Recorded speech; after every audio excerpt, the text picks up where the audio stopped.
പെരിങ്ങോട്ടുകര ഞാറ്റുവെട്ടി ശ്രീ കല്ലട ഭഗവതി ക്ഷേത്രത്തിൽ ഉച്ചാൽ മഹോത്സവത്തിന് ചൊവ്വാഴ്ച കൊടിയേറി. രാവിലെ അഷ്ടദ്രവ്യ മഹാഗണപതി ഹോമം, വിശേഷാൽ പൂജകൾ എന്നിവ നടന്നു. തുടർന്ന് വൈകിട്ട് ദീപാരാധന, അത്താഴപൂജ, കൊടിക്കൽ പുണ്യാഹം എന്നിവ ഉണ്ടായി. ശേഷം ക്ഷേത്രം തന്ത്രി പ്രകാശൻ തന്ത്രികളുടെ മുഖ്യ കാർമ്മികത്തിൽ കൊടിയേറ്റ് ചടങ്ങ് നിർവഹിച്ചു.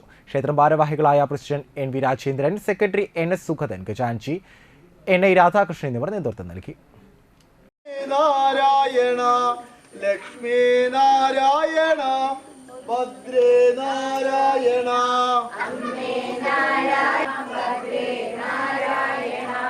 അമ്മേ നാരായണ ദേവി നാരായണ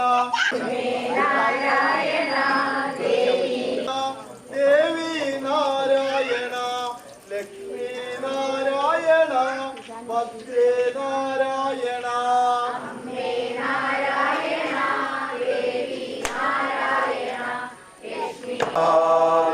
ഞങ്ങളെ നാവികൻ